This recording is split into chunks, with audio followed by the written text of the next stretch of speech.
Ja, ich gebe. Also. So.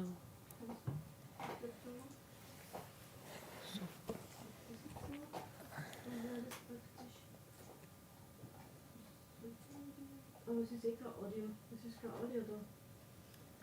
Warum ist eigentlich nicht? Hast du I hear no audio. Weil es da.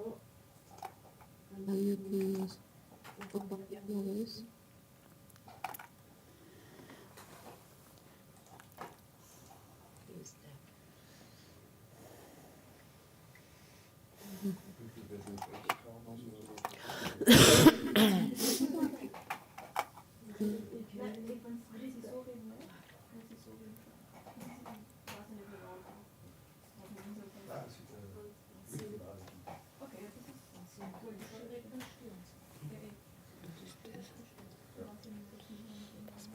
Also da ist jetzt das Share-Screen geschrieben.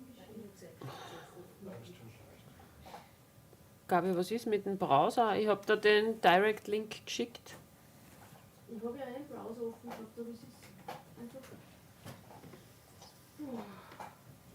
Was ist das? Vorheit? Da kannst du da bleiben. Ich darf die Kamera sein und dann. Ja, aber ich habe keinen Ton.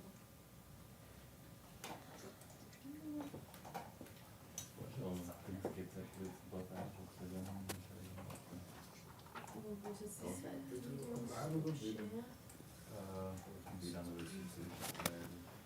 Ich habe keinen Ton, kein Video.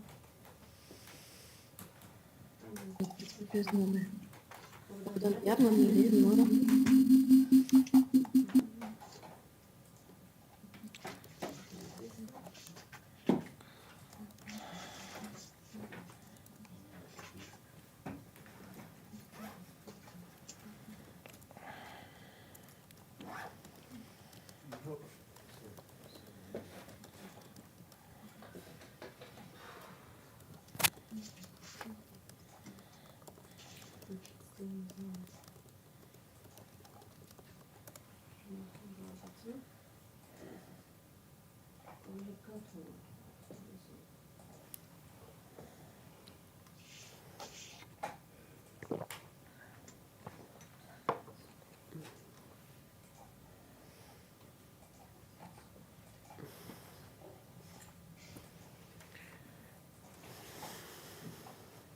Ich habe das im Chat gepostet, den Link.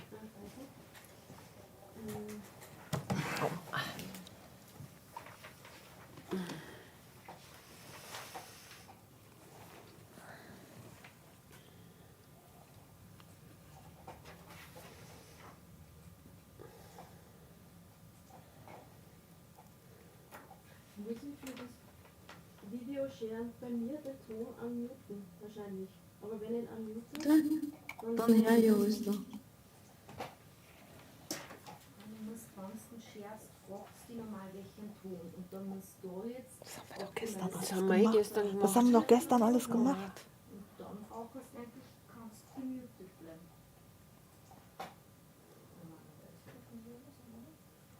aber es hat keinen Ton. Dann muss ich den sagen. Wir haben einen Ton da, aber wir hören es gerade im Studio nicht. USB Audio in, was ist das dann? Signal, da beides. Mikros. Wir haben das doch gestern gemacht. No sound. Los an. Nein, No sound.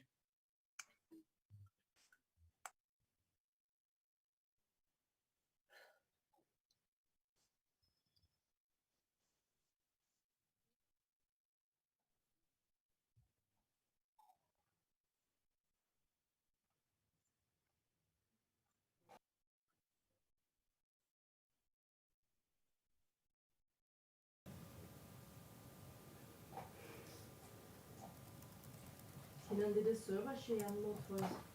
Die Sophia und die. ja, ich meine. Ja, Ja.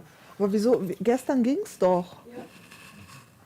Und wenn du dich unmutest und nichts sagst, für die Zeit, geht das dann? Ich bin unmuted.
brain.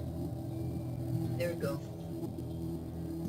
The latter, if stimulated by channeling the forehead vulva. Good.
irgendwas, aber voll leise halt, gell? I hear you. Kathy hears us. Welcome to the real virtual event, Our Bodies, Our Data. I am here in the Dorf TV studio in Linz with Uschi Reiter and Sophia Prager, who is outside of the image, while the other participants are coming in from all over the world through video conferencing. The event is hosted by the FACES Network with the support of the Frauenkulturbüro Nordrhein-Westfalen. My name is Vali Djordjevic and I am one of the FACES moderators. Next to me is Uschi Reiter and the other organizer is Kathy Ray Huffman, joining from California. She will explain the program of this event in a minute. But first I want to introduce Anke Eckert, who will open the event for the Frauenkulturbüro Nordrhein-Westfalen. Anke. Hello and welcome everybody, also from my side to Our Bodies, Our Data, a real virtual event which takes place in the framework of the NRW Female Artist Award, den Künstlerinnenpreis NRW. My name is Anke Eckert, as you already said, and I'm the artistic advisor of this edition of the NRW Female Artist Award. And I'm happy to start this evening by shortly introducing the award. Since 1996, the state of North Rhine-Westphalia in Germany confers the award every 2 years. The conceptual and organizational realization of this, I would say, larger undertaking is completely managed by the Women's Cultural Office NRW, dem Frauenkulturbüro NRW. So what's the purpose of the award? It serves for visualization and recognition of the significant impulses of female artistic creation. And a specialty of the award is that each time a different artistic category is featured. As you all know, the ongoing edition 2022 acknowledges the artistic creation in the field of digital art. And in coherence to this territory, this edition also got its own digital presence, our new website, digitalart.künstlerinnenpreis.nrw, Künstlerinnenpreis written in the German way with UE. And I can warmly recommend to visit the site. If you go there, you will find an interesting discourse going on the website at the moment in form of a blog. Quite a few artists, activists, theorists of art from all over Europe and beyond write from their individual perspectives about current topics of digital art.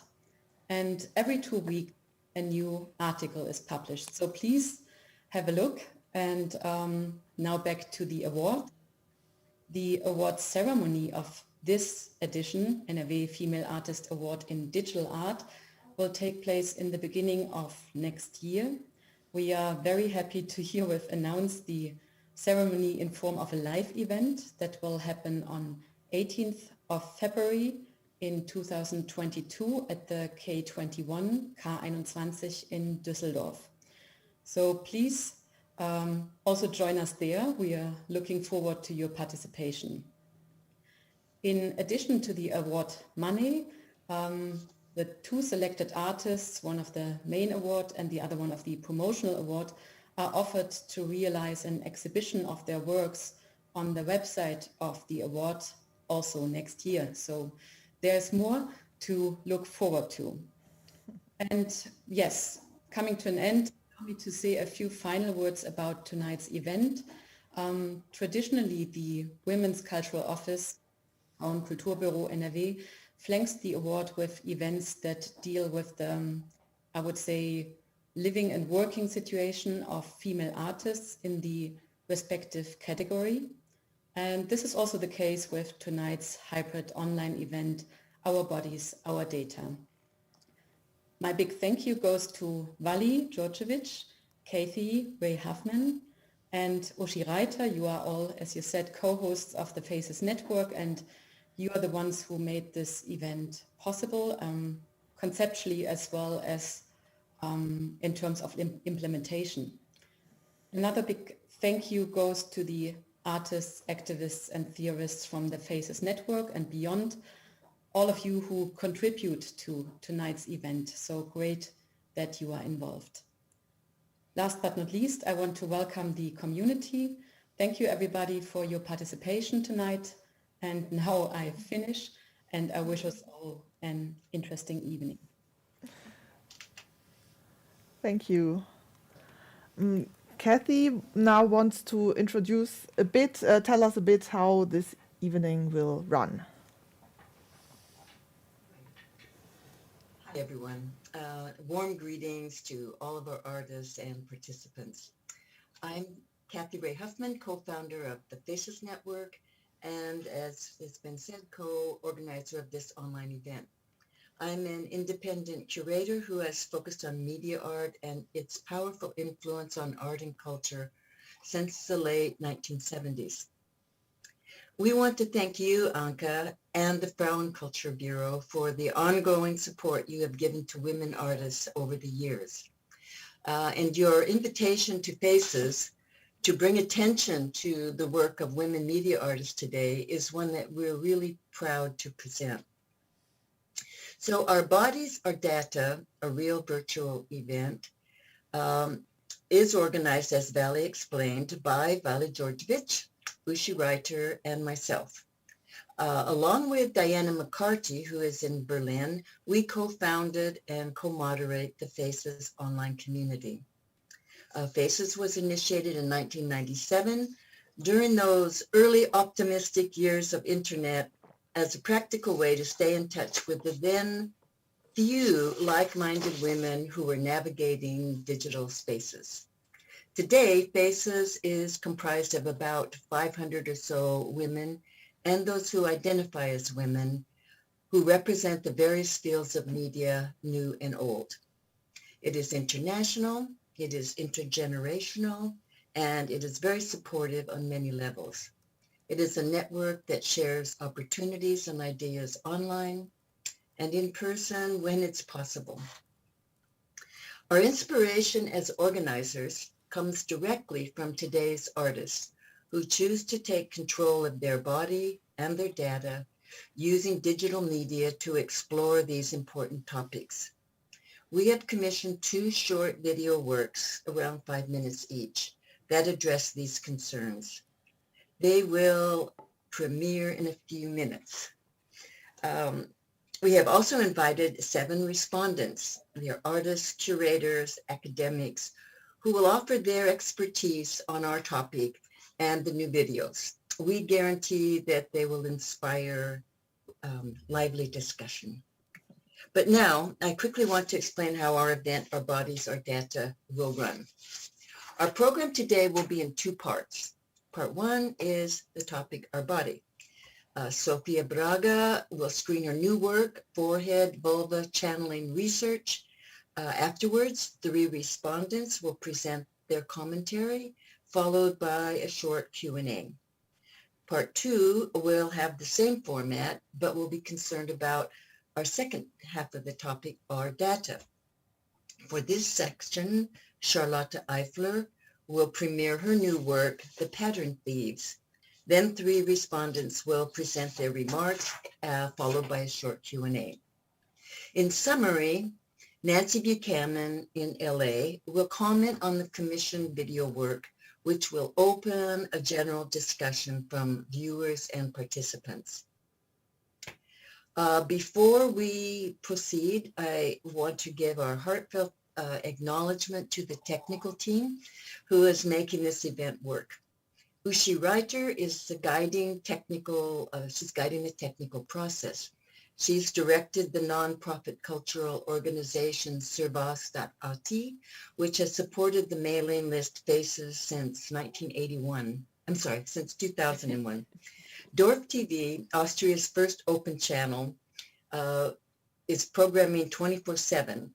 They are hosting this event on Zoom, And also they are televising it live to Upper Austrian households.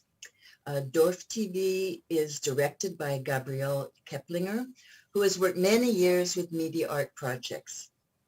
Gabby is our Zoom operator with the assistance of Sara Tineros, who is watching the chat and the live stream. So if you have questions, put them in the chat and she'll bring them up into our general discussion at the conclusion of the presentations. So again, many, many thanks to the Dorf TV team. Okay, now I have the pleasure to introduce Vali Georgievich, who's going to introduce the concept for today's event. Vali is a writer, an editor, a radio maker, and educator from Berlin. She's been a great colleague for many years, and I'm pleased to hand over the Zoom to you now. Thank you, Kathy. That is very kind of you. Yeah, before we start with the videos and the conversation, I just wanted to make a few remarks why we decided to pursue this topic as a field of reflection. Like some of the things that we talked about while organizing this event. So like many things in the last 1.5 years, it was the COVID pandemic that sent us down the path, at least partially.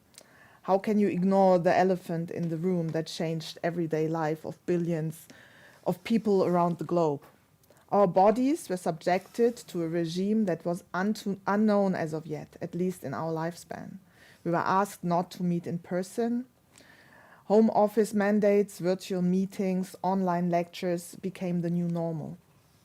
Our bodies seemed to become obsolete at a time when our biological nature came under threat by a new virus. We were just talking heads on a Zoom screen. At the same time, women were again under double pressure. Care work fell disproportionately to them. New neurological research shows that thinking, feeling, and consciousness is tied not only to the brain, but also to the body. The brain, which for a long time was considered to be the sole seat of consciousness, is not independent of our guts, our muscles, hearts, lungs, and bones. On the other hand, now we have data bodies made out of the digital traces that Facebook, Google, Apple, and co. are collecting when we use the internet.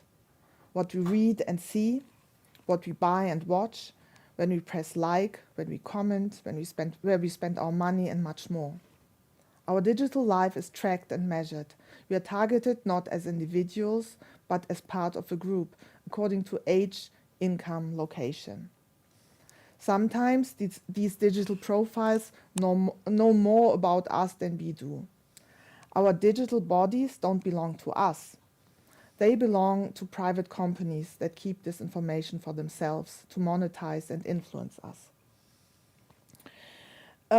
We were inspired, the title of this event was inspired by the book Our Bodies, Ourselves, a revolutionary and pivotal book published in 1971, 50 years ago. So happy birthday.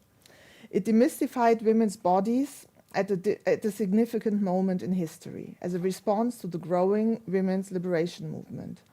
I personally encountered it as a teenager in the 1980s, at a time when my body changed and I was desperate knowing what was happening. And it is still necessary.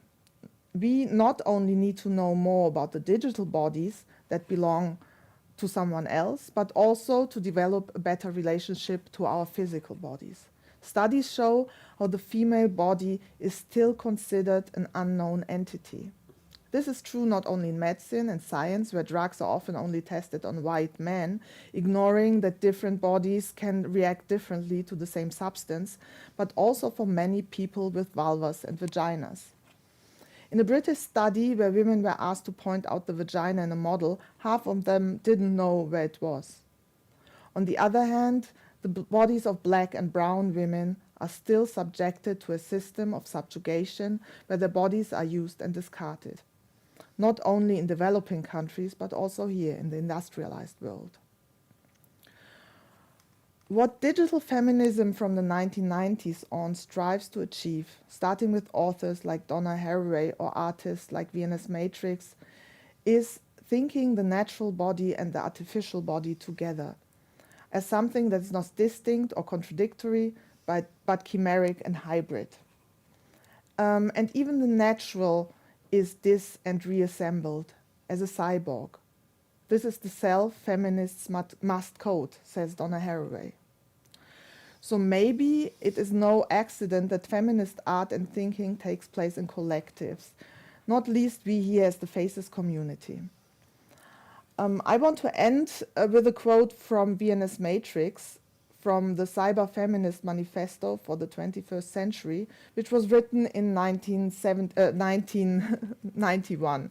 So also an anniversary because this is 30 years ago, which was an important inspiration then and was also an important inspiration for us preparing this event. So we see art with our Kant. We make art with our Kant. We believe in jouissance, madness, holiness, and poetry. We are the virus of the new world disorder, rupturing the symbolic from within. The clitoris is a direct line to the matrix.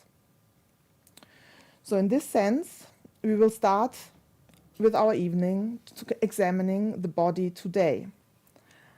And now Kathy will introduce the first video by Sophia.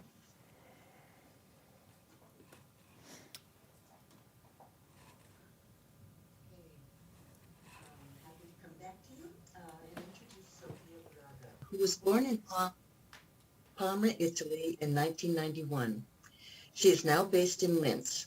Her focus is on the materiality of the web and the social impact of web interfaces. She explores blogs, Instagram, and other online platforms, especially those in which young people confess their intimate and confidential aspects of their online existence. She uses this material in personal and subjective ways, sometimes turning them into little horror stories. Sophia came to Linz from Bologna to study at the Interface Cultures Department of the Kunstuniversität Linz. In March 2021, this year, she defended her second master's thesis titled, I Stalk Myself More Than I Should. In this work, she uses artistic practice to disrupt centralized social media platforms. The work displays a section of Instagram stories preserved through the use of screen recordings. It investigates appropriation, interpretation, and representation. Sophia's new work, Forehead Vulva Channeling Research, is 5 minutes, 19 seconds long. In it, she combines animation and performance to bring attention to the energy of the female body and how it can be reimagined digitally.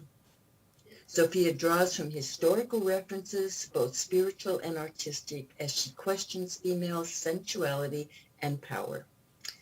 She invited visitors to interact with her research and channel their vulvas using augmented reality at the temporary Forehead Vulva Channeling Research Hub in collaboration with TBD Ultra Magazine at the Art Verona Fiera dell'Arte last week.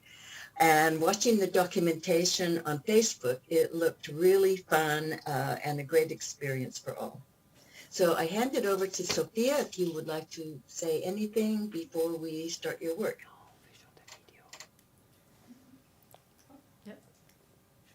No, video, the video. Welcome, Sophia. No, You're on. Yes. Okay.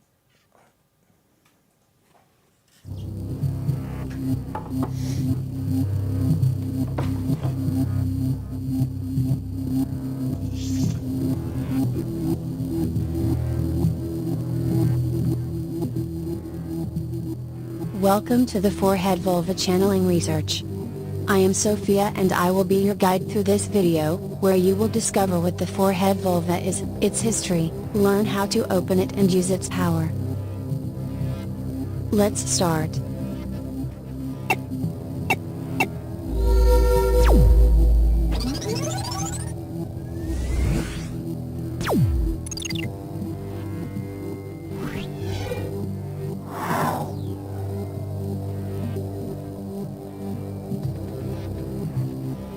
The forehead vulva consists of a vulva located on the forehead that creates a direct connection to the pineal gland and to the clitoris situated in our brain. The latter, if stimulated by channeling the forehead vulva, can bring incredible benefits to people's body and psyche. Forehead vulva channeling research goal is to discover the effects of the clitoris located in our brain, on the body and psyche of any person despite their gender, finally opening the world of research to topics that have remained taboo for too long. The purpose of opening the forehead vulva is to uninhibit the body, transforming it, rediscovering new possibilities that can go beyond the idea of binarism that nowadays still reigns in our culture. The channeling of the forehead vulva is an old technique which has its roots in ancient shamanic practices, and it has been pursued by different spiritualistic movements and religions such as Hinduism and Buddhism. The forehead vulva was an important and renowned practice, until men made it impossible to pursue any kind of research related to the female body and its energy, scared of the power that the forehead vulva would have given to women, and fearing to lose their power position and masculinity. The forehead vulva was then named third eye in order to hide any kind of reference to the feminine. There are different ways to channel the forehead vulva. Find a place where you feel comfortable.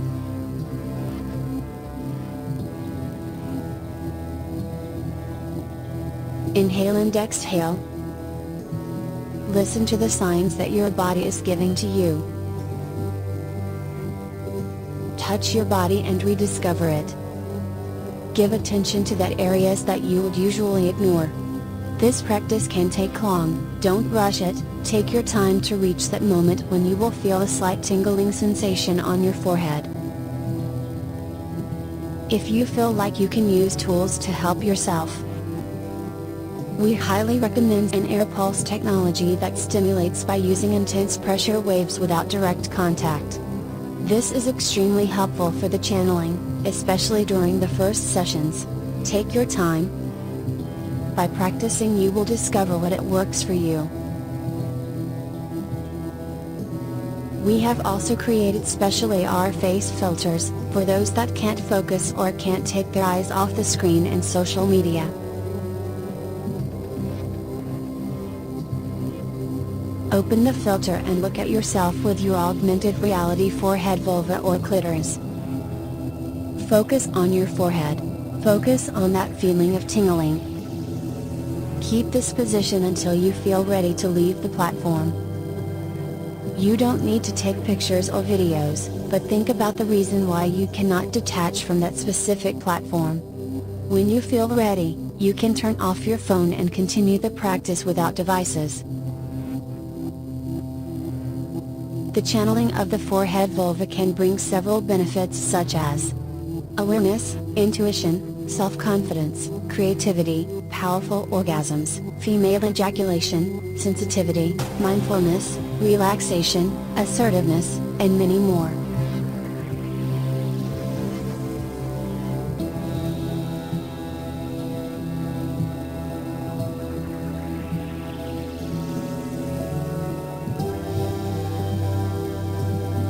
Thank you for watching. For more information about the forehead vulva channeling research, get in touch with us.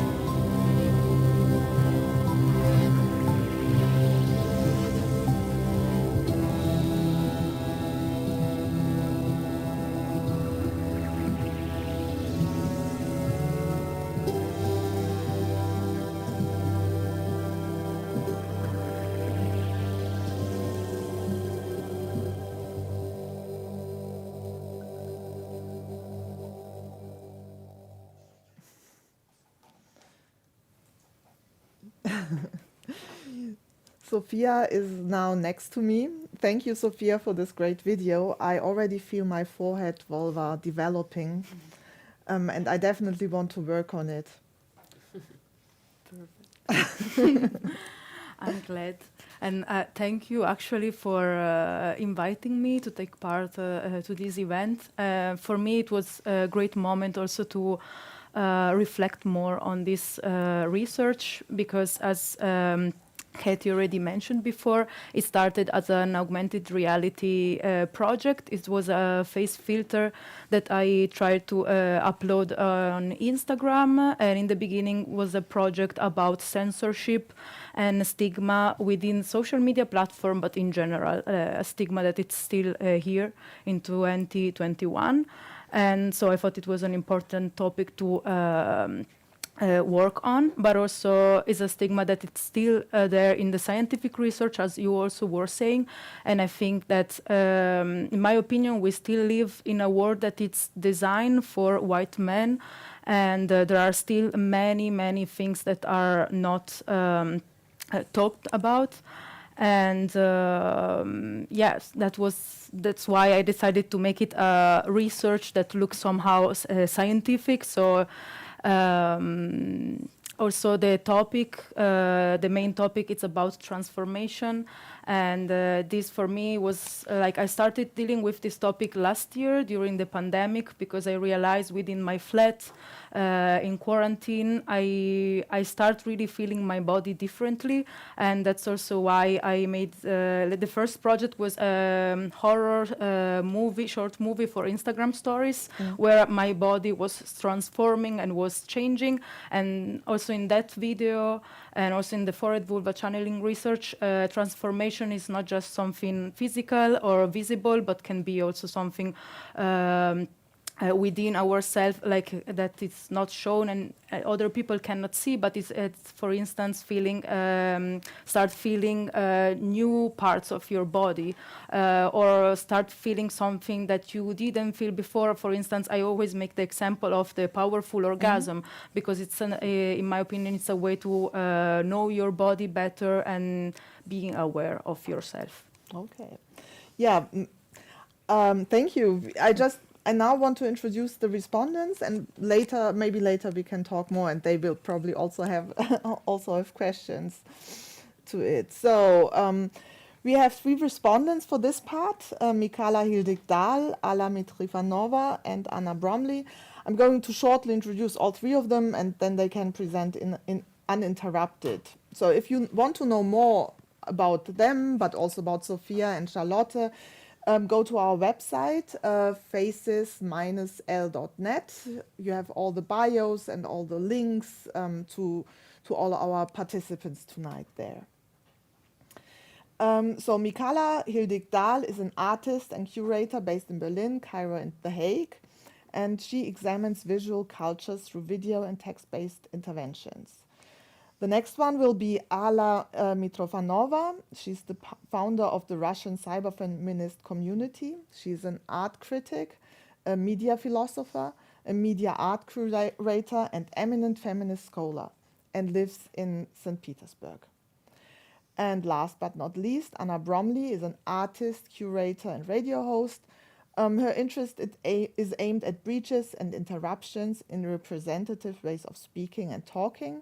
And she's also the 2020-21 Fellow of the Academy of Arts Cologne. So the 3 of them will now give shortly their input, and then we will have a short Q&A with Sophia and the 3 of them, where you also can pose your questions. So if you have questions, type them in the chat, and we will see them and talk about them later. So first, Mikala, are you ready? Hi. Hi. Hello. Thank you for inviting me. This looks amazing. Okay, I have a visual echo, fantastic visual echo. I'm here with my baby daughter who is sleeping. So let's just hope she stays asleep. I will talk in this soothing way, but don't fall asleep, please, any of you. Just a little bit background now. The past couple of years, I've been working with developing augmented reality software in the context of artistic activism, specifically countering rather violent gentrification in Berlin. And in the context of this, and also of giving birth to a baby girl outside the context of a traditional nucleus family setup, and against the backdrop of 2 COVID lockdowns, I have some observations that also resonate in different ways in actually both of the works we've already seen and the works we will see.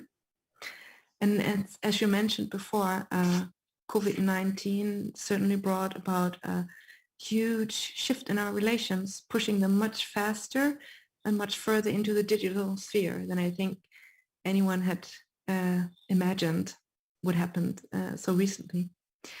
And then the question also in our context, what does that do to the body, the female body in particular?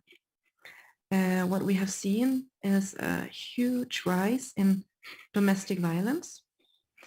What we have also seen and experienced is this multiplication of workloads, the simultaneity of office work, paid work, and all the unpaid care work and housework that particularly women do. So what happens when public life is relocated into the digital sphere? When we leave the public space, we lose the neighborhood. We lose the power of physical encounters to connect and share with each other. For many political thinkers, I think notably Hannah Arendt and Judith Butler, an open, physically accessible public space is a prerequisite for democratic political action. And I believe that when we lose this, as we still are in many ways, oligarchy is a threatening reality. And in the context of digitality, it's a process that happens sneakingly because the power structures within which we are now embedded are obscured. For instance, by pleasant interfaces, laced with cute contents. The digital space as it exists now, it is structured first and foremost by commercial interests. Everything we do in it almost is to the benefit of big tech. And these commercial interests are the ones that play out in the structure of patriarchal capitalism that is dominating our lives online and otherwise. It is a space that is programmed for and by, first and foremost, white middle-aged men from the global north. It is a space that is blind spotted to other bodies, needs and realities, particularly female, global south-based. And this power imbalance, it shows itself both in terms of formal ownership of digital enterprises, so who owns what or who owns who, and in terms of representation within the digital sphere, so who is an imaginable subject, to whom is agency ascribed. I think we can ask if public life is even possible within the digital sphere in this present context. And also looking to the artists, what we must do to transform this status quo. IFA in the work we will see very soon. I have to premiere just one sentence that you made. Imagine that all software is made by people who love you. And also Braga, whose work we just saw, calls out to set free this omnigendered, empathic, creative power of the forehead vulva, which also calls out to close this huge and very deadly research gap pertaining to the female body. Here's another COVID-19 note. The COVID vaccines have brought about a huge disruption in female menstrual cycles, yet there's virtually no research into this. It merely echoes unanswered in thousands of fora, off and online. So what kind of transformation of the digital do the artworks suggest?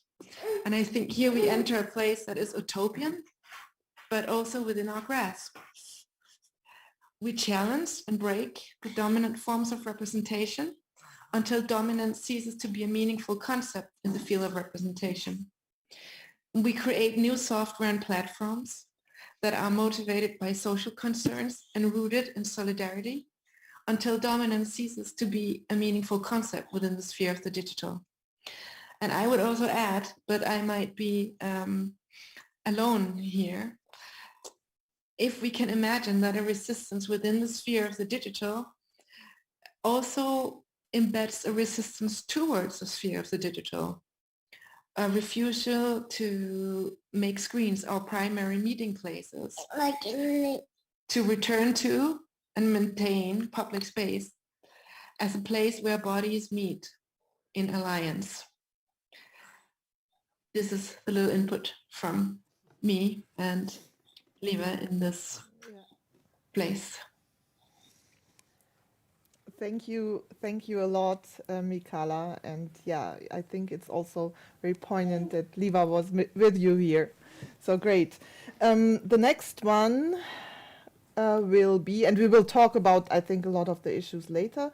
The next respondent is Alla Mitrofanova from St. Petersburg.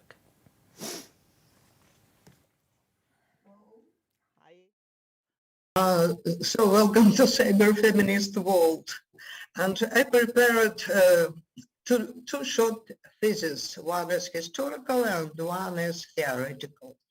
So in early 90s, when I became a cyber feminist, we tried to analyze cyber culture, but not from point of technology, but from point of culture, how technology became possible and what cultural tools make it possible.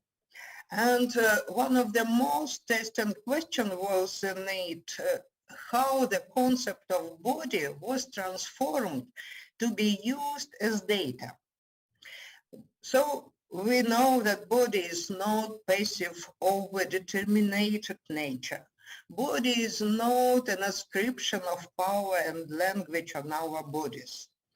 Probably bodies are assembled from many types of agency, history, culture, technique, science, medicine, gender, and so on.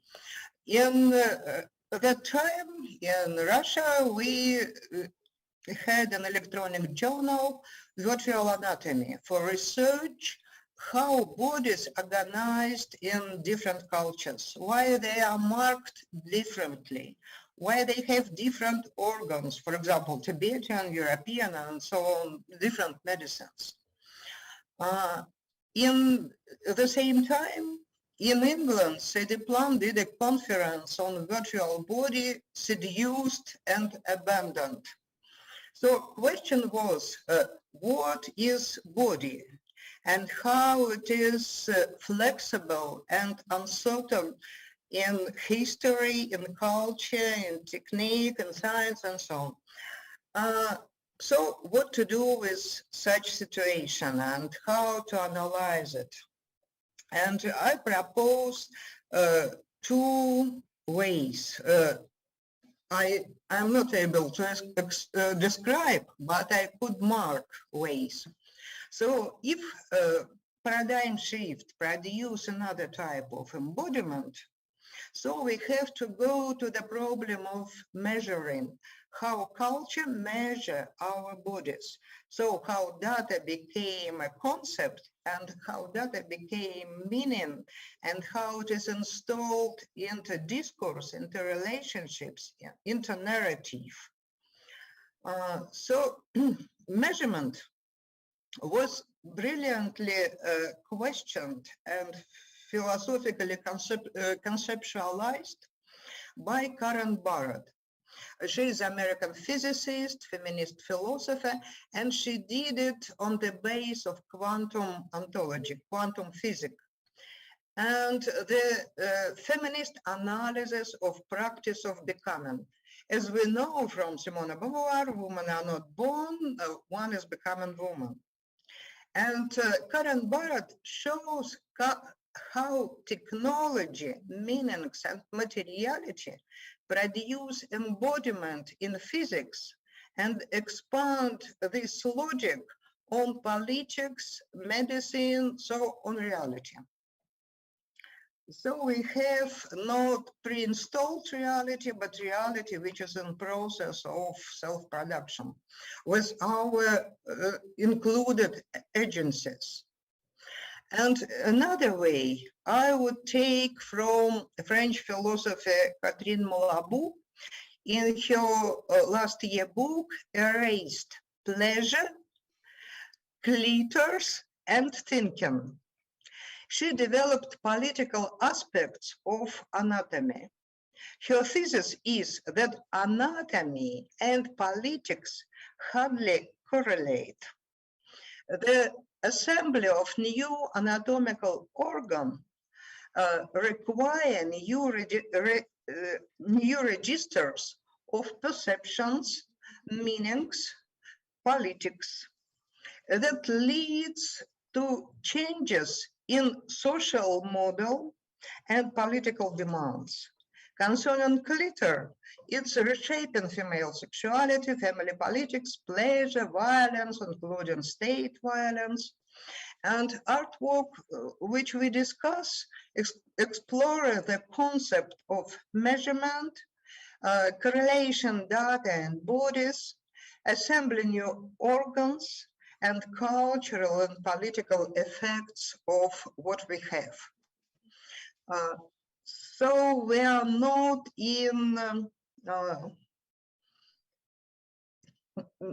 involved, which is against us, and technology not against us, but we have to do strong understanding of what is going on around, and also it's correlate with political changes. So that's my point. Thank you. Thank you a lot, Alla. Yeah, there are many points also that refer back to the next video for Charlotte's video. So this is interesting that, of course, there are lines that we can draw here. Yeah, now I want to ask Anna to give her statement. Yes, hi. Let me take you back to Boston in the year 1970. Members of the Women's Health Book Collective distribute booklets for 75 cents each. In them, they share findings and observations on sexuality and reproductive health. To them, it was all about reclaiming vulvas and ovaries from the medical discourse.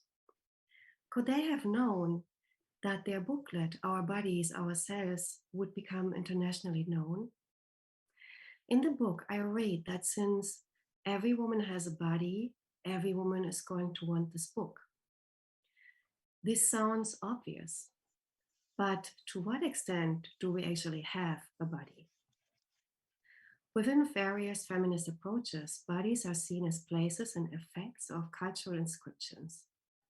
In this sense, we live within and with differently formed and moreover medially and culturally and socially constructed bodies. But we can surely also make the body the agent and material of protest and self-empowerment. So 50 years after Our Bodies, Ourselves, we continue to be troubled by understanding and changing our relationship to bodies. In the time when the book first appeared, feminist activists drew attention to the fact that bodies are situated. In 1974, Silvia Federici raised concerns about how housework crippled the bodies and sexuality of women in working class settings. In her statements, it became obvious that working class women in the 70s did not have the time to learn about our bodies ourselves. 6 years later, Angela Davis points out that capitalist and sexist body exploitation has a colonial dimension too. She notes, in labor, slave women were the equals of men. Because they suffered a grueling sexual equality at work, they enjoyed a greater sexual equality at home than did their white sisters. Black women could hardly strive for feminine weakness. They have carried the double burden of wage labor and housework. Davis' analysis shows that also Black working class women were rather unlikely to be the readers of Our Bodies, Ourselves. The assumption in the book's title that we just have to regain the control over our bodies might have been even cynical for them. By the 70s, their body had long been dispossessed by a growing medicine and science industry. Carla F.C. Holloway describes how data was generated from the dying body of Henrietta Lacks, a Black woman. On the day in October 1951, when Henrietta Lacks died of ovarian cancer, a tissue culture researcher at Johns Hopkins University had convened a press conference. Clutching a test tube that contained cells from her tumor, cells that his laboratory had collected months earlier, he announced that a new area of medical research had begun. The family knew nothing of his television appearance, nor had they any idea that cells had been harvested from Henrietta's tumor. End of quote. The Lacks descendants were never compensated, just as the parents of Tree Africa. This April, The Guardian reported. In 1985, Philadelphia police dropped a bomb on the roof of a communal house occupied by members of MOVE, an organization that bore comparison to the Black Panthers, combined with Back to Nature environment activism. In the ensuing inferno, 11 people linked to the group were killed. Among them were 5 children. It has emerged that the physical remains of Tree Africa, which is one of the Black children who died, have been guarded in the anthropological collections of the University of Pennsylvania and Princeton. The institutions have been deploying them for teaching purposes without the permission of the deceased living parents. I conclude. To understand the entanglements of bodies, work, and data today, you can't omit Black studies. Their critical perspective on data cannot be better summarized than in Safiya Omoyanobi's words. Western scientific quests for new discoveries have participated in the display of non-white bodies for white public consumption that predate the internet. These traditions extend to the information age and are replicated in a host of problematic ways in the indexing, organization, and classification of information about Black and brown bodies, especially on the commercial web. Thank you, Anna, for situating the concept of the body and also reminding us that there are like different concepts than our own. We have now a little bit of time for a short Q&A to Sophia and the respondents. So you can ask, also the participants can ask questions, but also the other respondents who are here to ask questions. But just to start off, I just wanted to ask Sophia, because that was something I was thinking about when seeing your video. In the beginning, in my intro, I said, like, I ended with the VNS Matrix quote, like, the clitoris is the direct line to the matrix. Mm-hmm. Was that a consideration, or did you know that when you made your...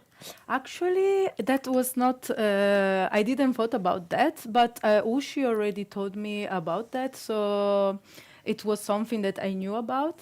But no, I never actually, no, it was not my, I think I wanted to start to work especially with the vulva and the clitoris, especially because I think it's also an organ that is not well known, in the sense that also women don't know how a clitoris looks like.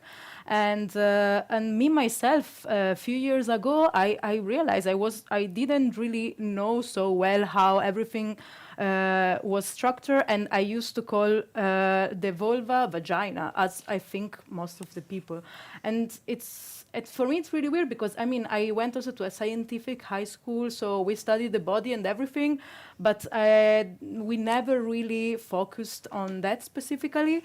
And also in the way it's represented in general in society, I think it's there are always mistakes, and also the fact that there is this stigma makes us not really knowing our body.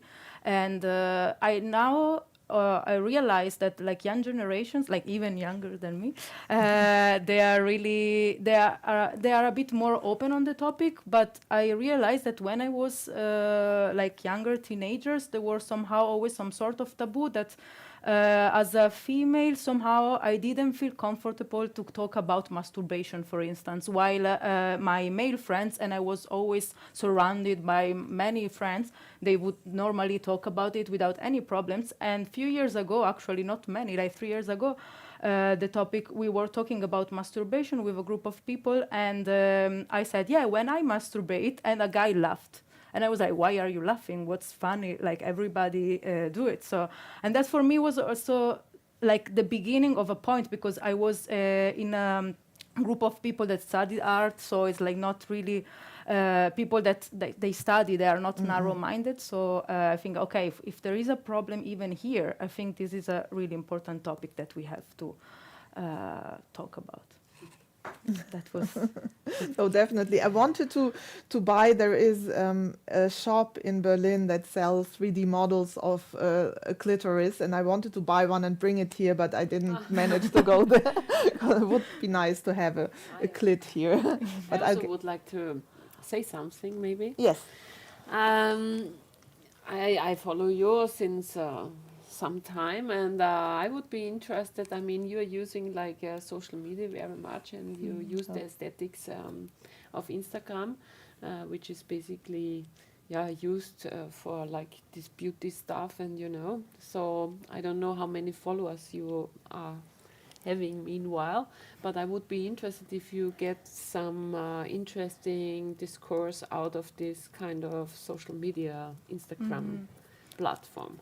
Yeah, actually, it's interesting because it's kind of platforms in general. Also, now we'll talk about also Vimeo, when I had to upload the video on Vimeo. They are quite, they want to show that they are quite open on the topic relating more to the female body and feminism and everything, because, I mean, of course, it's a very important topic, especially now, and we are talking about it way more openly than before, I feel. And but still, there is always this line in which, like, they don't really know what should be censored or not, and in the end, like, somehow I never had problems right now on Instagram, but then when I had to upload the video on Vimeo, apparently they kind of shadow banned the video in the beginning because they read the word vulva, so they thought that was something related to porn, so I had to write them and say, like, okay, my video is not, like, now I cannot watch it, and they didn't want me to write the word vulva, and it's like, why cannot I write the word vulva? I mean, there's nothing wrong with it. And then they were like, sorry, there was a mistake, and then everything was fine. Also interesting because in the porno industry, nobody uses, I think, the term vulva. Yeah, also, yeah, that's also true. Like, I didn't ever.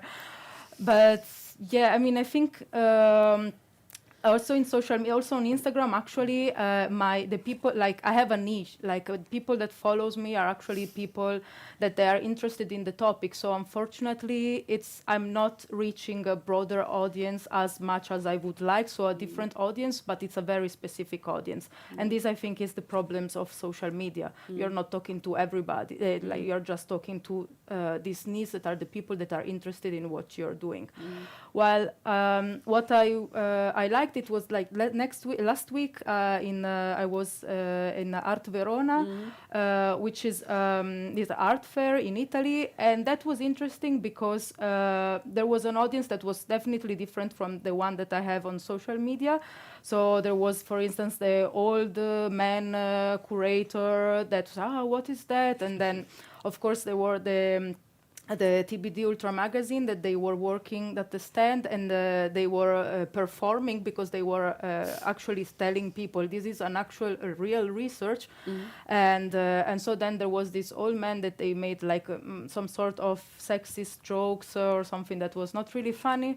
But then there were also other people totally detached from these topics that they were really interested. So some people really believed that the forehead vulva was a thing. So it's, I think it's now for me it's also the moment where I jump out of the social networks and I try to bring this in other.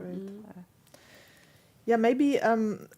We have a lot of clits in this in this part of our talks, because I found it also interesting what Ala said about the potential of the clitoris when she referred to the Catherine Malabou book. As access to knowledge, that it posits like the possibility of a different, new, and maybe superior access to knowledge. And in your video, you also had like these statues and sculptures from other cultures. In Western thought, knowledge is obtained through thinking with your head or your brain. And I said also in my remarks that there are a lot of traditions and also neurological research which shows that the body has its own wisdom. Maybe Ala can say something about that, a bit more about that, if she's interested, yeah. Yes, but clitoris is a new organ, not more than 100 years. Firstly, it was described in medical discourse without knowing the function. And then first sexual revolution of 20s, second sexual revolution, and we started to think, scientists started to think about what it is. And when psychoanalytics decided to fight with principle of reality, so this Oedipal way of constructing subjectivity through punishment, through law, through language, they decided to but in Freudian statement, pleasure, we have difference, principle pleasure and principle reality. Principle reality, it's positive. Principle of pleasure is something stupid without, cannot be developed. And psychoanalytics decided to turn those binarity, and so idea of pleasure came to all fields of philosophy, psychoanalysis, and in the same time, in the late 60s, 70s, 80s, and still now process is going. But now we have special feeling, special function. We found special function for this organ. And this completely changed female sexuality and relationships. So sexual relationship cannot be attached to nature. It should become attached to feeling, to relationships, kind of solidarity, sharing meanings, sharing waves of life. And so sexual relationship became very complicated.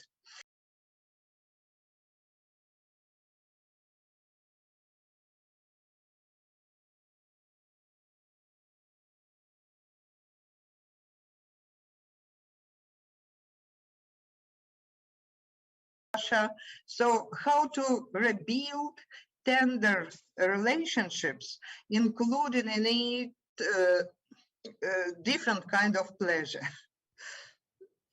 Yeah. Thank you. Yeah, thank you. I think we still have at the end half an hour discussion time. So I would now move on to the next video so we don't lose time because we're here on TV and not like on the internet where everything can go endless.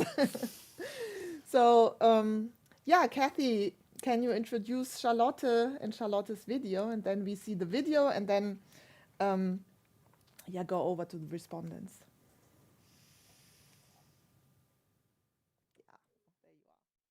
Hi again. Okay, Charlotte Eifler was born in Rostock in Germany in 1986. She lives in Leipzig and Berlin. And in addition to her active exhibition and production schedule, she teaches image policy and editing practice at the Karlsruhe University of Art and Design. That's also in Germany. With a strong focus on feminist approaches and with witty elements of science fiction, Eifler explores the processes of image production. Her imaginations of alternative futures are complex windows into the politics of representation. Her work weaves aspects of sound, image, and technology into multimedia installations and digital video works. In a recent film, Feminism is a Browser, 2019, she introduces the cyber entity Yeva, who seeks to learn about her own origins through the history and thoughts of female media pioneers. She explores her digital birthplace, the international online network Faces, that was created in the 90s as well.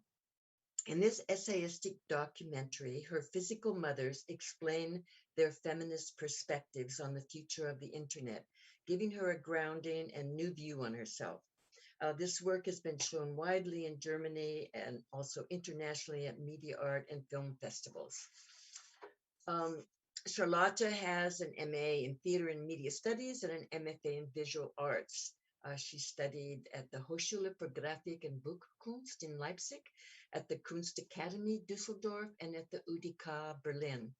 She has been awarded commissions, exhibitions, and residencies internationally. Of note, of the International Studio Program, ISCP in New York in 2019, the Research Stipendium from Berlin in 2018, from the Rosa Luxemburg Foundation in Moscow in 2014, to name just a few. For Our Bodies, Our Data, Charlotte has produced a work called The Pattern Thieves. It's 4 minutes long, and in it she describes it as an attempt to create space for new disorder. In her research, she explores the hierarchical system of grids, which define our living environments and even our scientific systems.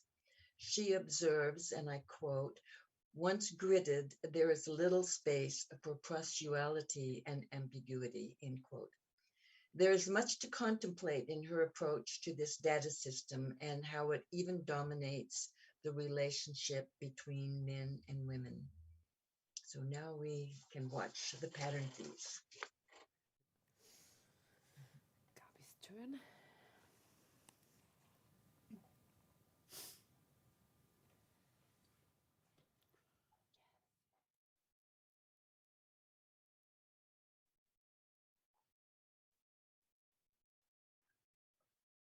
Sound.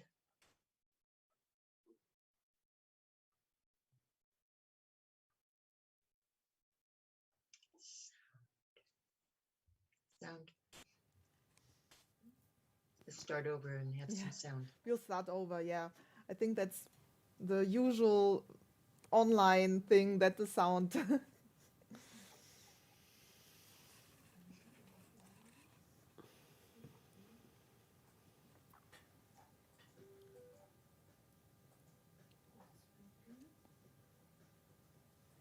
Es fehlt das Bild.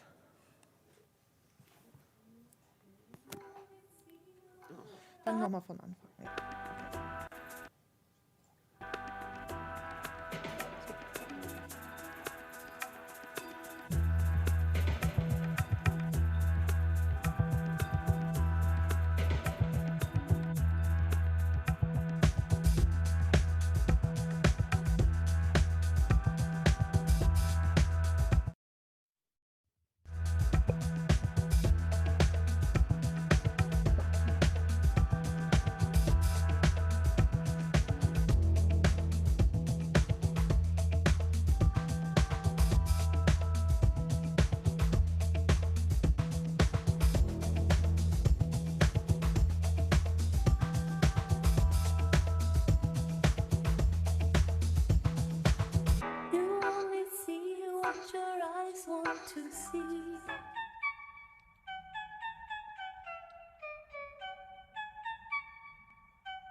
to see. How can life be what you want it to be?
When I say grid, if you don't know what I mean all these squares. This is the grid. If you want to turn this grid off, all you have to do is push the G key, G, G, G, G, G.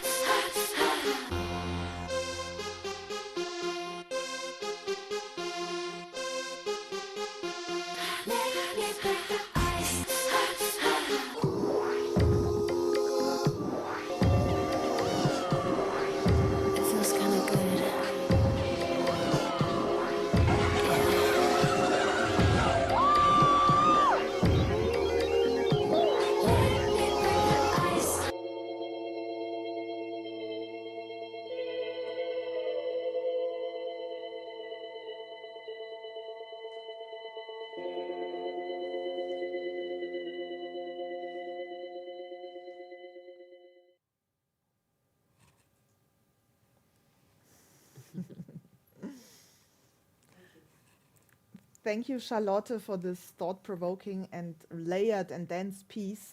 Grids, measuring, pattern recognition are certainly concepts that are shaping our reality at the moment. I want to welcome the next group of respondents, and maybe Charlotte can join us after that for the Q&A. So this will be Daphne Dragona, Lisa Ryan, and Seda Gödezes. Daphne is an independent curator and writer based in Berlin and currently in Athens. She was also part of the curatorial team of the Transmediale and did many other exhibitions and projects.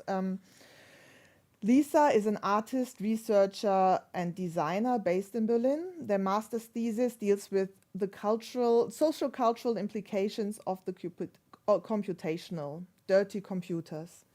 They currently teach at the University of Applied Science in Berlin. And last but not least, we have Seda Gödezes, who is currently an associate professor at the TU Delft in the Netherlands and a member of Constant VZW, a Brussels-based feminist arts collective. Her work focuses on privacy questions around software infrastructures, social justice, and political economy as they intersect with computer science. So, Daphne, will you start, please?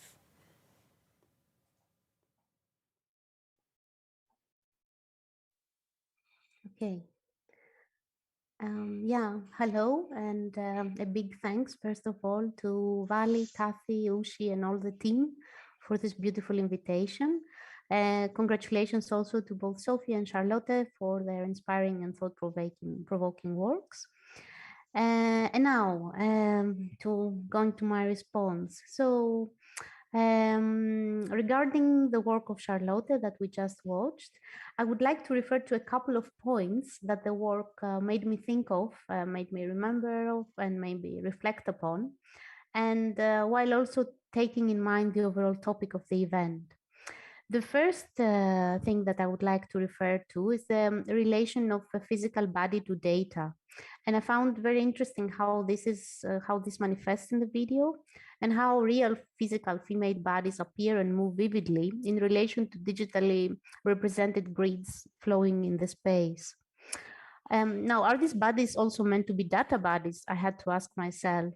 And somehow the work and the event brought to my mind the term data body and how it was used already back in 1995 by the Critical Art Ensemble, when they used it to refer to what they called the fascist sibling of the virtual self. So the data body, as they were saying, existed in complete service to the corporate and police state, whereas the virtual self, if I can add here my own words, was more the potentially anonymous, playful, imaginative, free, genderless, or of any gender self of the 90s that joined mailing list chats and so on. Now, as the time passed and we moved on in the period of, let's say, the last 2 decades, this data body evolved more and more into a datafied body. And by this, I mean what Vali also referred to in her introduction, a body that is fed by posts, by moves, by interactions, by connections, and so on, by information, in other words, that the user willingly provides and is datafied. And during this process, what happened was that this playful virtual self disappeared, and what replaced it was a sort of an optimized real self, which prevailed and which was curated and is still curated by the user. And this is, I think, the body in the era of the Instagram that appears and disappears through filters and tags in posts and stories.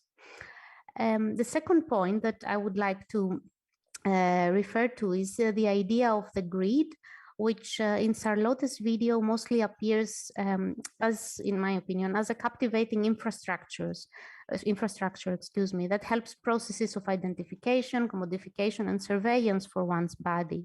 And this grid, just like the data body, also evolved in a way in the last 20 to 30 years, because we could also refer to this grid as the internet, as a promising distributed topology that soon was controlled by companies and became invisible, but also especially powerful as it was enhanced by cameras, by sensors, and machine learning algorithms. And it is this grid that facilitated a new form of colonialism, a data colonialism, which is, of course, followed by injustice and mistreatment, because it is, again, this grid that allows some bodies and some faces to be targeted more than others based on processes of pattern recognition. So it is, I think, this grid that we keep trying to escape and to free ourselves from for the last 20 or 30 years. And this is how community networks, DIY infrastructures, and feminist servers appeared. And I feel sometimes that we learn a lot, but we keep being trapped in a way.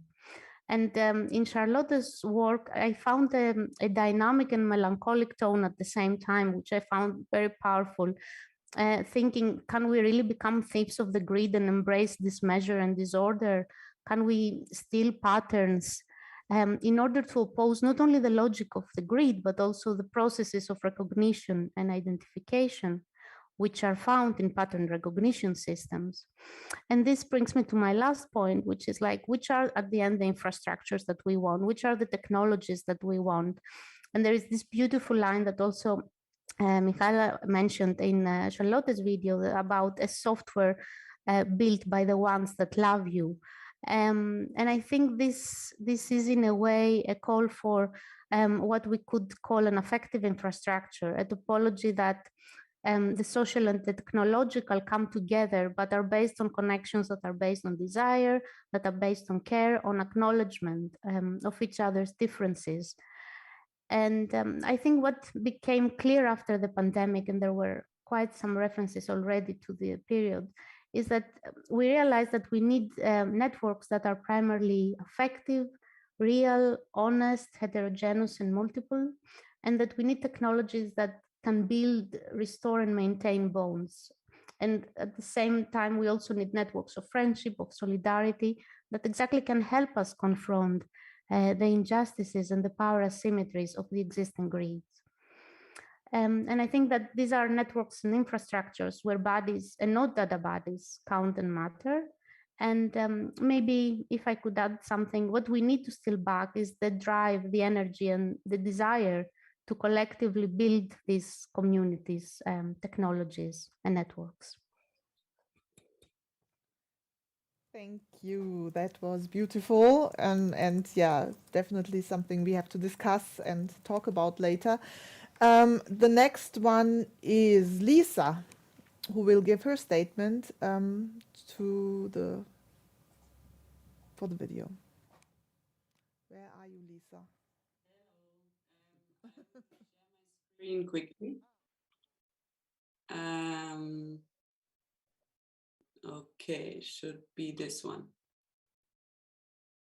Oops, sorry. Can you see that? Yes, you can. Can someone just?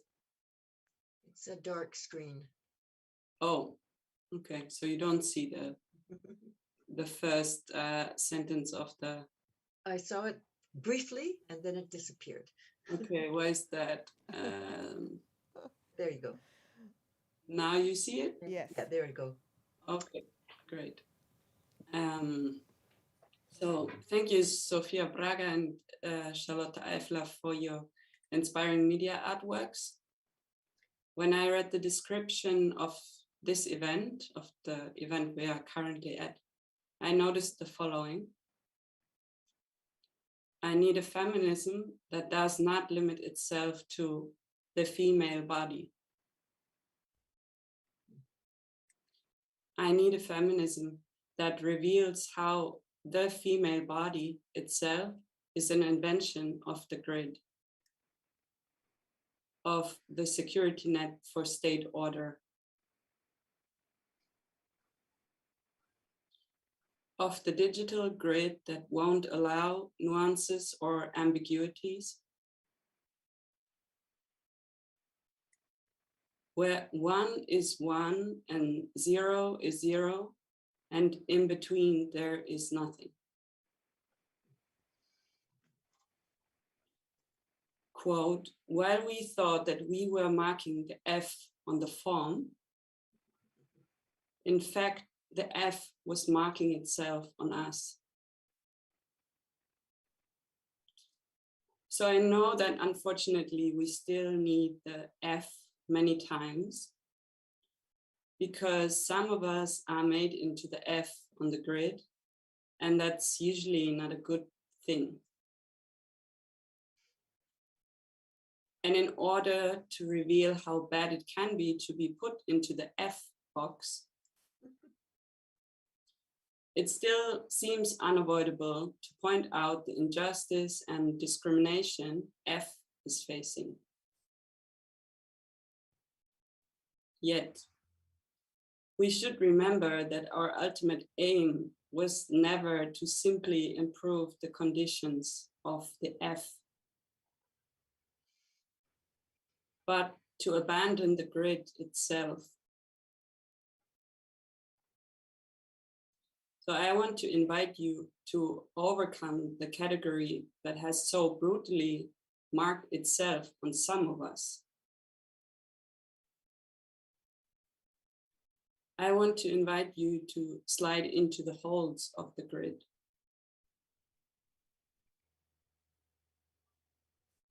Go hide in between the lines of the grid, live between the squares. Join all those bodies that have diverged from the grid long ago and have never fitted any of the squares.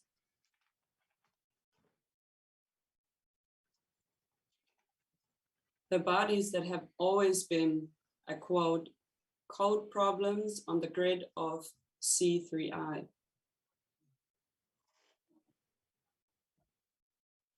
If you want to turn this grid off, all you have to do is push GT. GT, gigantic traffic. GT, gender tryout. GT, gorgeous transition. GT, grid trespassing. GT, glamorous day. GT, gin tonic. GT, garbage transformation. GT, glitch tickle. GT, instead of if else. GT, gender nouns, truth. Are you a boy or a girl? Yes. Thank you. That was a lot of food for thought, and we will talk about it after our last respondent. Who will also, I think, give us some way of out of the grid. So the next one is Seda Gürses.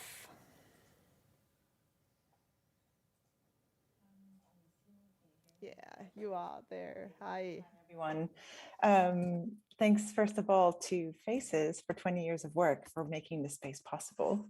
And also great to be among all the cyber feminists of many generations, including the newest one, who is with Malaika. And I just wanted to kind of draw some parallels of our efforts within computer science, but also working with activists and artists for a long time on something called obfuscation, which was kind of our take on how we can deal with the grid. So obfuscation is a hard word to pronounce. And aside from that, it refers to kind of noisy information that conceals the actual information. So Helen Nissenbaum and Finn Brunton have done a lot of work in theorizing this form of strategy in the digital space, and they call it a representative, and obfuscation represents creative ways to evade surveillance, protect privacy, improve security, as well as protest, contest, resist, and sabotage technology. Obfuscation methods render data more ambiguous, difficult to exploit and interpret, overall less useful. It basically benefits from using noise, gibberish, randomization of data, creating dilution that basically renders data systems dysfunctional. In many ways, there's been a lot of work in obfuscation. One maybe to kind of make concrete is Track Me Not, which basically starts from the premise that you can't conceal your data, for example, from a search engine. You have to write your query. And let's say, and this was one of the earlier examples, you want to get information about AIDS, and you're worried about being profiled by these companies. So could your queries be hidden among many? So Track Me Not would launch, let's say, dozens, if not hundreds of queries at the same time, so that a provider like Google or Microsoft or any other search engine of your choice would not know exactly that you were searching for AIDS. And it also had a collective protection effect that if, for example, my obfuscated queries included AIDS, I would provide cover for those who would be searching for information about AIDS. So that's an example of how obfuscation would work in digital. Another one is ad nauseum, which clicks on all the ads on a website so that you can't be tracked based on your preferences and captured by these systems. This year we had the third obfuscation workshop, and there I was very happy to see some feminist interventions, and I want to particularly pick on one from Nina Devi Tufts Janagara. And she was talking or referring back to earlier practices of obfuscation in terms of passing. And she was giving examples of passing as white in the United States. However, she was warning us because she was saying that it was mostly available to those of mixed race, who would then have certain characteristics, biological characteristics, often though these people, especially in the time frames that she was talking about, were able to pass because they were also coming from generations of rape culture that was normalized during slavery. So she was asking us who can obfuscate, who can pass. But there are other issues with obfuscation other than who can basically go through the holes and pass the grids in unexpected ways. And that is the one that I want to talk about a little bit now, which is that as we noticed in the pandemic, we all went online, and a few tech companies' valuation was around 6 trillion shortly before we went on into the pandemic, into the lockdowns. And by now they're about $9 trillion. And they're some of the biggest companies. And they're also, for example, carrying out this call right now with Zoom. And what we saw with this extreme digitalization that happened was not just that we were connecting interpersonally, but our institutions and organizations were being taken over by these technologies in their main operations. So in fact, in my studies, I've been noticing that while data infrastructures and their classification models and grids are a serious problem, the industry has moved on from, they've almost abstracted data to not making money from data and classifications, but from computation itself. So they actually like more data. So if we obfuscate and give them more noise, they can compute more and they can still make a lot of money. So then the inequalities that come from these tech companies and their global control and the fact that their systems embed their priorities remains a problem. So my question was, what is in the film that still allows us to subvert these systems that are maybe not just causing problems with data infrastructures, but are expanding their control and power by taking over the operations of our institutions, organizations, and everyday love and care activities based on World War II and Cold War technologies. So where is the hope? And I found it indeed in the sentence on the other page. Imagine all the software is made by people who love you. And I think when I think of Apple or Microsoft or Amazon or Google, I definitely don't feel love. But even though I do think there's a lot of love and care in taking care of machines. But I do think that the hope is indeed thinking about technology that could be breeded with love. Thank you. Thank you, Seda.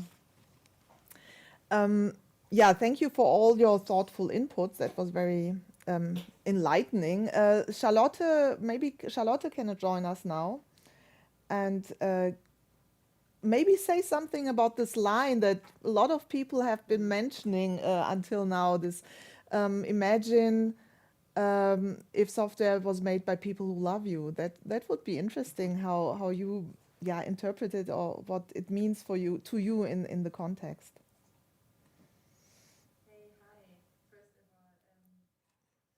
I'm really happy and overwhelmed by the respondents, and I'm very happy to be here. And thank you, Wally and Kathy and Uschi, for inviting me and bringing us all together, this gorgeous crowd of activists, theorists, and artists. And also a big thank you to the Frauenkulturbüro who supported this whole program and in the end also made it possible that I could continue my research into the effects and origins of grids in art, science, and military. And yeah, you ask about this sentence. Imagine all the software is made by people who loves you or who love you, and I think it would be such a great utopia, yeah, like an utopian moment to think about. If I go into Instagram and I'm not worried about my data and who is seeing it or who is evaluating it, trafficking me, and instead are being sure that there are people, who love me, who take care of me. So that's something I would really wish for. And in this video, it's the first step to try to steal or break or bend the patterns of binarity, of colonial systems, and to maybe try to find new patterns or not at all a pattern, but more go into the forms of care for each other. So that's maybe something in short, and maybe to the background of my research. I'm generally interested in the ways of how technology and representation are working together and how soft and hardware are shaping our perception of the world.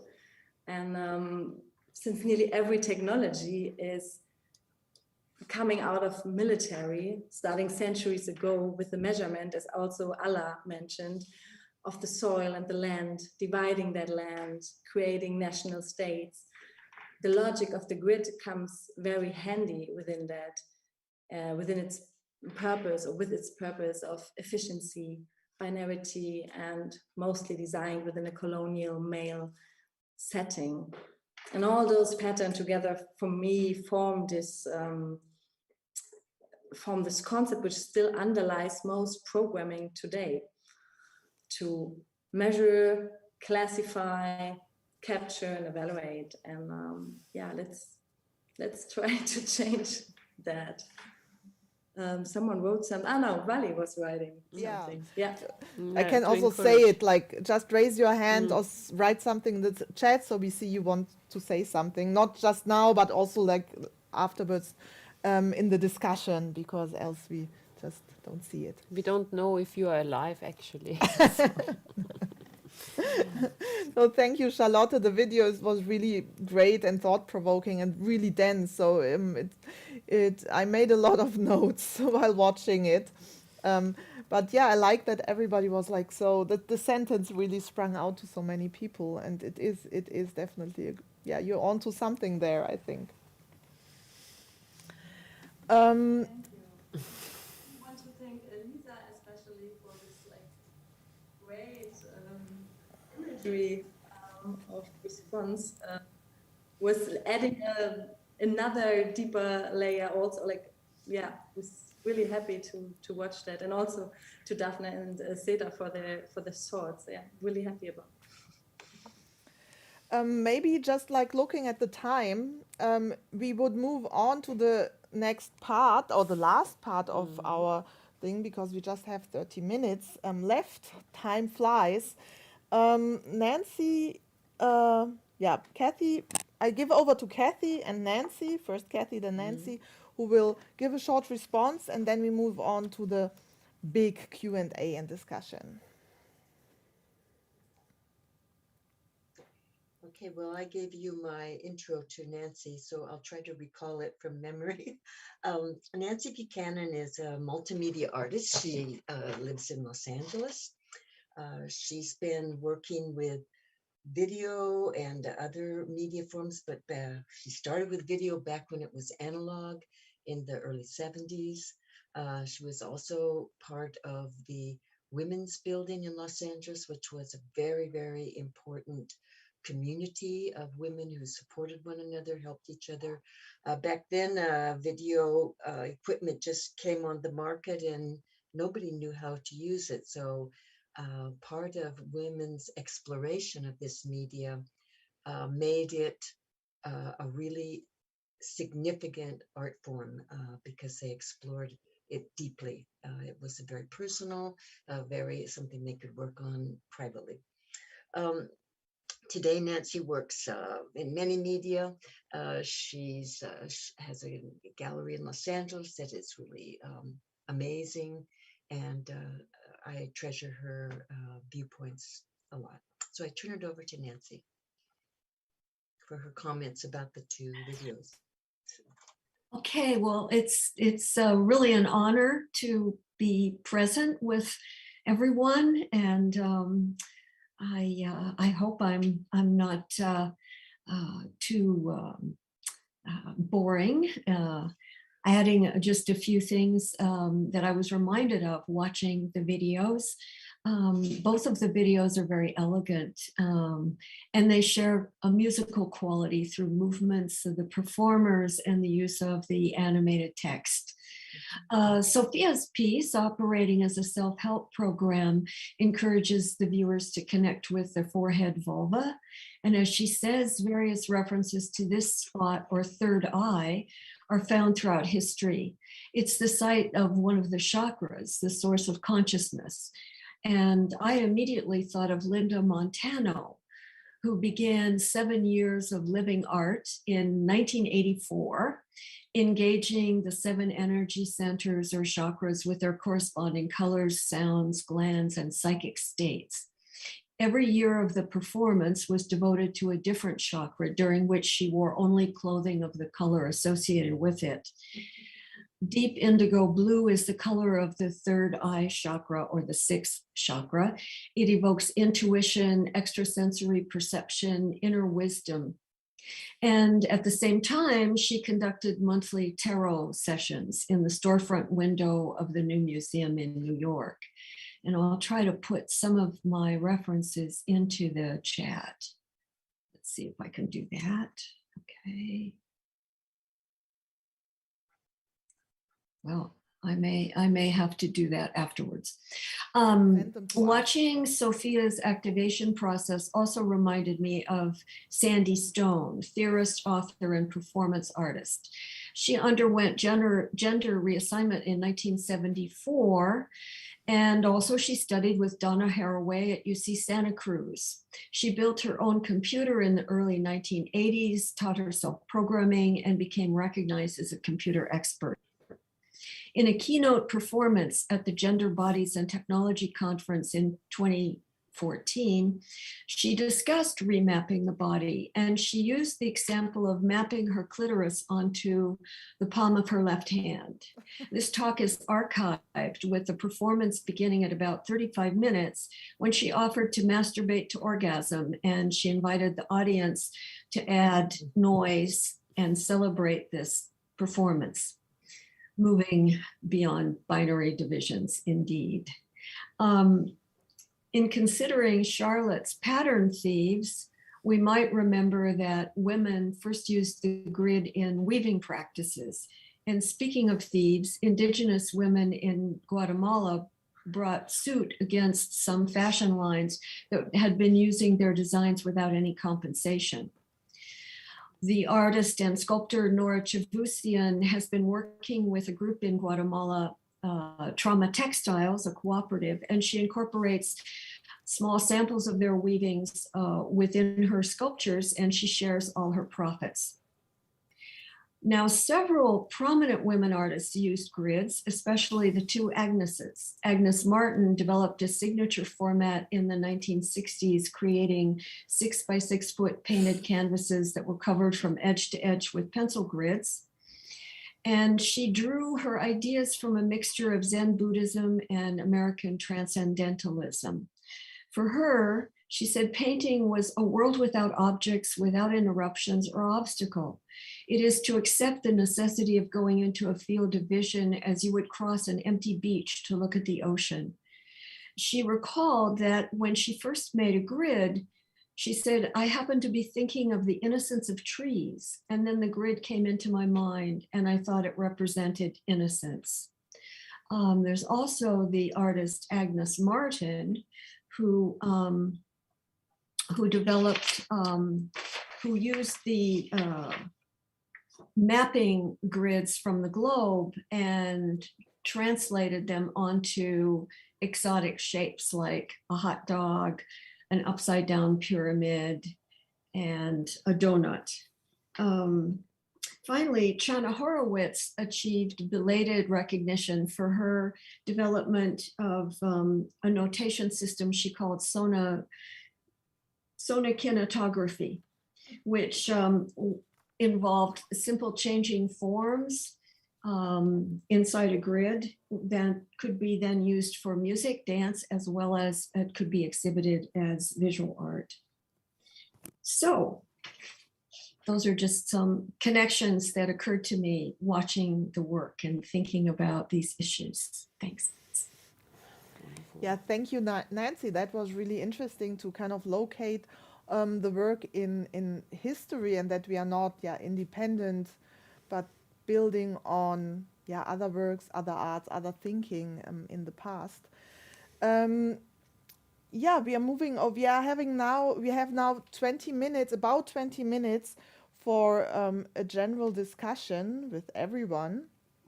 I think we have even we have a question from the audience from the YouTube chat. Uschi. Yes, thanks to Sarah.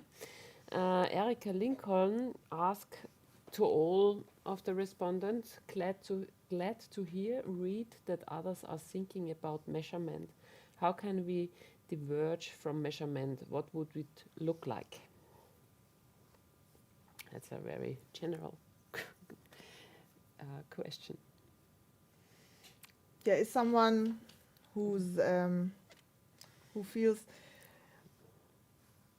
I mean, I think that would be something maybe for Lisa to elaborate on, and because Seda maybe. and Seda, if you want.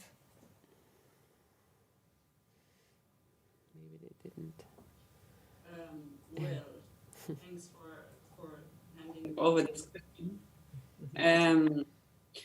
I think it's actually really difficult because as we've seen now, these grids haven't occurred just like 50 years ago, not even, like they have been around for so long. And I think what Charlotte Eifler's work also points out is that these geometric figures have the power to interfere and to implement power structures. So in a way, they are not only representing already existing systems of power, but they also co-produce them.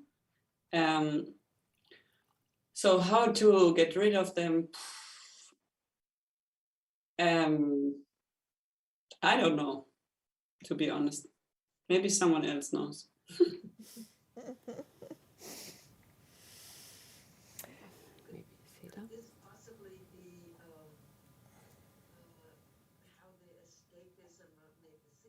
Where drug culture came in and people wanted to just escape by going to another plane of reality and to float in a kind of new reality that nobody could really describe until then.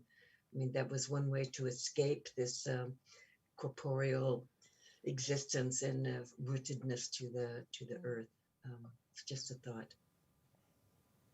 That is certainly one way, but I don't know, maybe we just have to think, yeah, outside of it. Yeah. Yeah, no, it's interesting. I think Lisa raised her hand.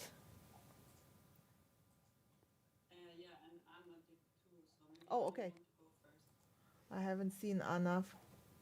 Anna had her hand. Okay. Emoji somehow. It Well, is whatever. at the bottom of your screen at reactions, just for everyone else who's looking for the hand emoji of the Zoom screen. Oh yeah, there are a lot of emojis.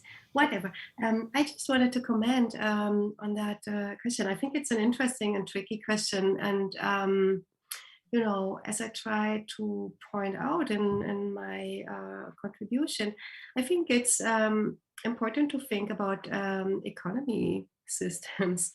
Because the grid, I mean, that is also something that Charlotte kind of, you know, in the picture, in the images, in the video, that was also a bit apparent that grid techniques started in the 16th century in the colonization of the Americas. And there's an interesting text of Bernhard Stiegler called Nicht am Ort, Not on Place, the grid as cultural technique, where it's actually really laid out that how it's, you know, grids were used for the first urban plannings of cities like Lima or Buenos Aires to control the indigenous bodies, right? It wasn't so much about the white bodies, but the indigenous bodies. And this, you know, underneath that is, of course, a very aggressive imperialism, capitalism, or, you know, like it's an economical system which develops grids. So, you know, to escape grids, I think we have to, you know, tackle that economy somehow, find another one. Yeah, I think it's important to kind of, keep in mind that we are living in a certain economic system that keeps up all these things, definitely. Lisa and okay, first Lisa, Seda, and Linda. So that's, Now that I thought about it, I think maybe it's mostly also about finding other geometries, like finding other models that we use to model reality on. So for example, now I remember that there's this work by Zach Blass. I don't know if you know it, but it's about the paranodes of network structure, because I think also network structure and the network as a model goes into a similar direction than the grid. And then Zach Glass suggests that we need to pay attention to what happens in between the nodes of the network. And similarly with the grid, it would then be to pay attention about what happens in between the lines, or then to, like Zach Glass does, suggest other models and other geometries. And there's one text, I can post it in the chat, by Femke Snelting about, I think, effective geometries or something. So in that text, Femke Snelting draws or makes suggestions of other geometrical models that could be more useful for a feminist take on modeling reality.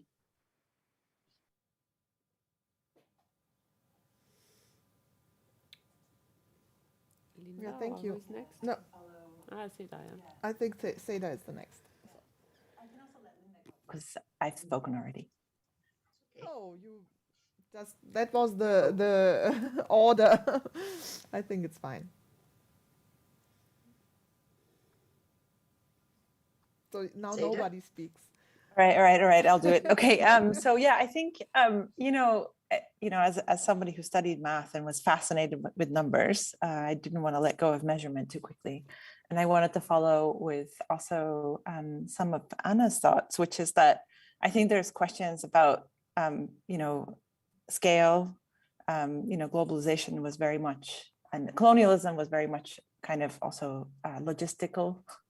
And I think the systems that we see today are very good at measuring even the most minuscule, right? Like, and scaling that up. And what I mean with that is, for example, Facebook can reach 2 billion people. That's a huge scale. And at the same time, it can differentiate. So if we want 200 genders on Facebook, it can do that, and it will provide the measurements for us. All in the name of, indeed, like a production of a system that produces the possibility to most efficiently deliver ads to this big population in all of its differentiation. So, as somebody who cooks, I measure, right? Like as somebody who writes or does anything, measurement is part of our life. But I think there's a way in which measurement is used for both economic gain in production systems with centralized control that can be used to dominate. So I think we need to kind of qualify what is it about measurement that we're struggling with. And I think if we open those up, like, and ask, okay, what is the scale at which we should be socializing? What is the scale at which we should be contesting notions of gender, for example? I think then we find maybe some openings that the current economic systems would not allow us. Yeah, Linda? Yeah, so just to Hi. shortly introduce myself, I'm a PhD student, and I'm currently interested in how machine vision is represented in digital art. And I've been thinking about this a lot, of course, about facial recognition and the grids now presented, and when they were overlaid in the work on the face, I was immediately starting to think about how these grids are used to classify our bodies and measure our bodies from the perspective of the face. And they're kind of like, how could I what we are still like classifying is something very human to do, but when we now move these classifications and automate them, what happens there to our bodies? Also, like this kind of medical images and how medicalization kind of classifies our bodies in connection with that. I'm not sure if the question was very well put, but maybe there's some food for I think Daphne was going in this direction in her talk also, or in her response also. Does somebody want to react to that immediately? Okay. Then I think Mikala raised her hand too. That was also kind of in response to the question and the responses. I think that the grid, as we have seen, it's an expression of hierarchy, power hierarchies. It's embedded in a system of dominance, and I think that the question from the audience kind of goes into the direction of like how to move from the striated space of control, if we go with Deleuze, and how to enter the smooth space. And here Ryan Eisler, who I think is a brilliant feminist thinker, comes to my mind, and the concept of partnership societies that she suggests as a valid and possibly a prehistoric alternative to our current domination-based societies, of which patriarchal capitalism is one expression. And I think that if we enter the partnership society that are based on collaboration and connection instead of hierarchy and dominance, this is where the grid can potentially end. Just a little input to that. Yeah, Linda again. Or is, oh, okay. Eileen is there. Hi.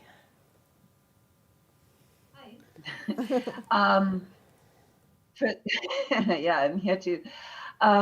First of all, Charlotte, thank you. That's such a wonderful sentence. All the software made by people who love you. I would love to see that on stickers plastered everywhere. So I was thinking though about Sophia's video, and just briefly to my own background, I spent the last 2 years living in a collective in Spain without speaking Spanish. Words have been my life. So this was for me a very, very strange experience, living among people and not understanding the words. So I learned to understand differently, which was really exciting and really fascinating. And then we went into confinement, lockdown, yeah. And suddenly everyone else, well, apart from the 24 people, 5 dogs and 4 cats in the collective, everyone else turned into a talking head far away. And it was, everything was reduced to words again. So Sophia, I was thinking about your video and how that might work. I'm interested in thinking about ways that we can connect, we can understand each other differently. How do we move beyond the talking head format of just words and flat images? Is there another level where we can connect? Is that part of your research? Yeah. Well, you have your mic. You have a micro.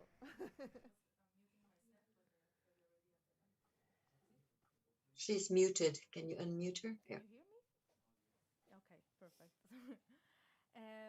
Yeah, actually, it's a really interesting topic. Please. Because I also experienced lots of time this language problem, language gap, and also a language that is not just like verbal but also physical.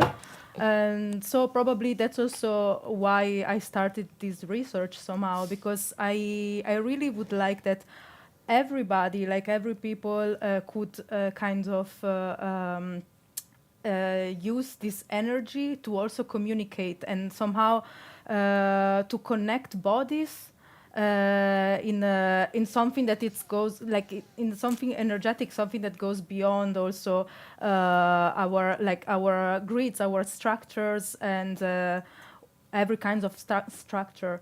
And so, well, I think that, for instance, I was thinking on making a sort of, I did last week a temporary hub where people could use the augmented reality filter to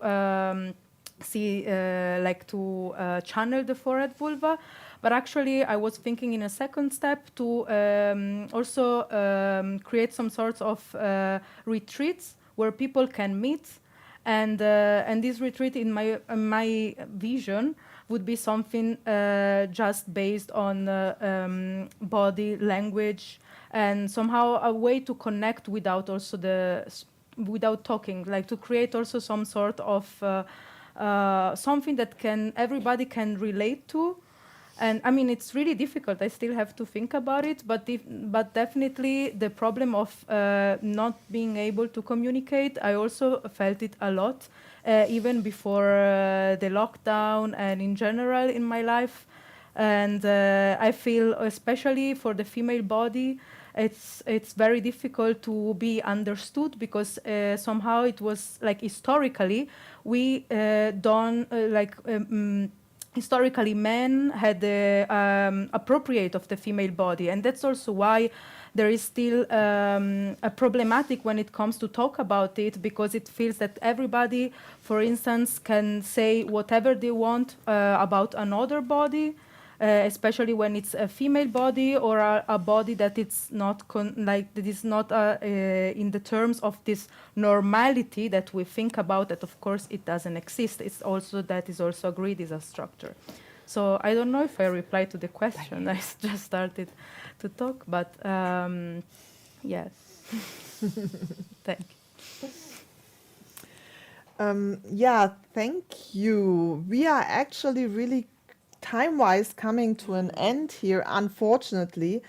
At least the at least the broadcast time is coming to an end. We already said we'll keep the Zoom open for a bit, so we can continue talking here or doing like a kind of cool down thing. We have to say goodbye to the stream. But yes, people. Like Oshi said, we have to say goodbye to the YouTube stream people. I hope you enjoyed our talk and the talks of our participants. I want to thank you, all of the participants here who were here all over the world in Zoom. Thank you to the Frauenkulturbüro who supported this. I don't know, Uschi. Yes. What did I forget? Nothing, basically. Also that everybody can check the FACES website for the documentation of the event today at some point in the not too distant future. Exactly. Yeah, that's a good point. Exactly. We will put everything up on the website. The video will be a bit edited and up, and also the videos by the two artists will be up. Follow us on Instagram. We are also there. We have 2 less followers. We need more followers on Instagram. Thank you, Vali and Lisa, for your motivation. So don't leave the video conference, but we say goodbye to the people who are watching the stream soon, as I understand it from the regie, right?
to someone else, but over medially and culturally and socially.